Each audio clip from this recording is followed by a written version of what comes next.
Salut, c'est Trado, content de vous retrouver pour cette nouvelle analyse du CAC 40 et pour cette semaine vraiment très écourtée, puisque nous n'aurons droit qu'à 3 séances de cotation et il semble bien que les intervenants soient toujours en train de digérer leur chapon, tant l'activité sur le CAC 40 est faible. On va commencer par les unités de temps mensuelles. Comme on peut le voir, nous sommes en train de terminer le mois de décembre avec un magnifique doji, un cas d'école.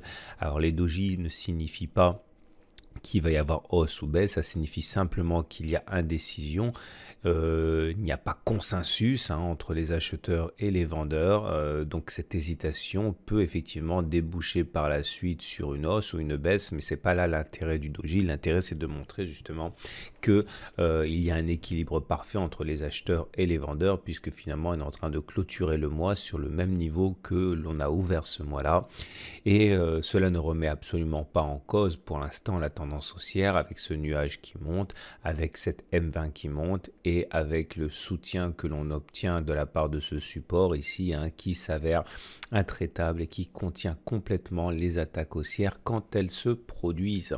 On enchaîne avec les données hebdomadaires, dont on sait qu'elles sont effectivement typiques d'une tendance de latéralisation. Voyez effectivement le fait que l'on a du mal à dépasser par le haut les 23,6% de Fibonacci, à savoir les 5410, ça bloque complètement. Ça fait 5 semaines que l'on bloque sur ces niveaux, mais on n'arrive pas non plus à enfoncer les supports, bien au contraire. Les attaques baissières sont contenues, on le voit à la longueur des mèches basses ici. De toute manière, il semble que l'on ait décidé d'attendre la M20. Je vous rappelle que selon le principe du retour à la M20, on ne peut pas indéfiniment comme ça prendre son envol ou s'effondrer en dessous de la M20 sans aller la solliciter. Et là, ce qu'il se passe justement, c'est que à défaut d'aller chercher la M20, on attend qu'elles nous rejoignent, et c'est ce qui se passe depuis maintenant 6 ou 7 semaines. De toute manière, vous le savez, le trading range, qui était un scénario envisageable depuis des mois et des mois, est en train tout simplement de se matérialiser, mais cela ne remet pas non plus la tendance haussière sur cette unité de temps hebdomadaire, avec ce nuage qui monte et cette M20 qui monte pour l'instant. On passe à l'unité de temps journalière et on va faire le point sur ce qui s'est passé aujourd'hui. Pas grand-chose, une petite déception du côté des chiffres de la confiance du consommateur aux États-Unis. Et également sur le plan des plus européens, une hausse de l'euro qui pénalise les entreprises exportatrices, et de l'autre une hausse du pétrole qui privilégie, qui a soutenu les entreprises du secteur. Bon, globalement, il ne faut pas s'étonner si pendant cette période bien connue de trêve des confiseurs, le CAC ne s'adjuge que 0,08%. On voit qu'il y a une tentative pour repasser à la hausse la Kijun, pour repasser à la hausse la M7, la Tenkan et la M20. C'est exactement ce qui s'est produit également le 22 décembre, et avec aussi peu de succès, puisque les baissiers ont complètement contrôlé cette attaque haussière et ont renvoyé les opérateurs et les acheteurs en dessous de ce cluster de résistance. Donc rien de neuf sous le soleil.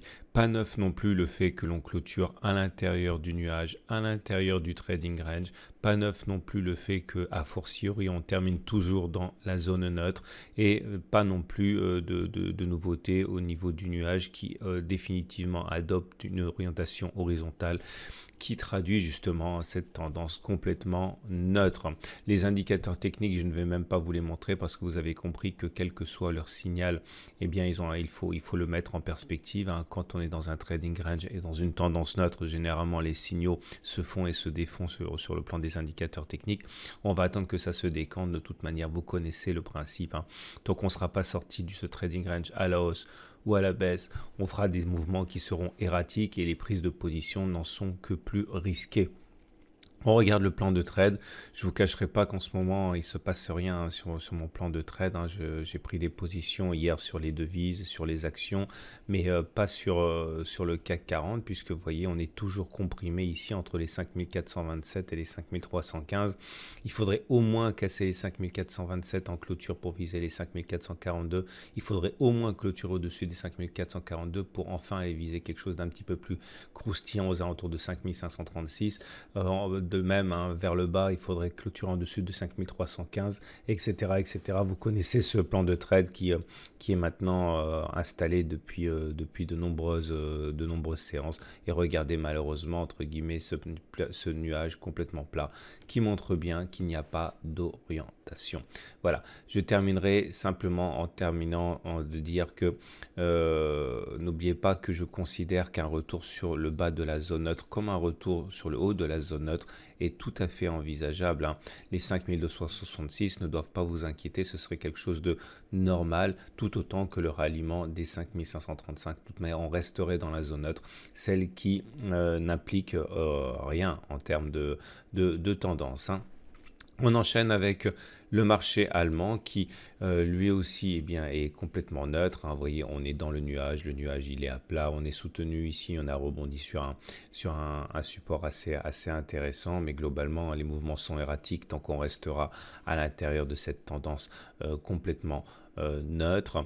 Pour le Belvin, l'indice belge, il y a un accès de faiblesse, hein, qui fait qu'on est en dessous du nuage, mais être en dessous du nuage ne signifie pas pour autant être en tendance baissière. Il faudrait que l'orientation du nuage elle-même soit baissière. Pour l'instant, c'est bon, c'est faible, mais ce n'est pas baissier, hein. Là, la zone de neutralité du Belvin, pour moi, elle est à 3920 à peu près en dessous. On pourrait parler de tendance baissière. Tant qu'on est au-dessus de 3920, je ne me fais pas véritablement de soucis. Regardez rapidement le SP500 qui étale à 0,01% perdu.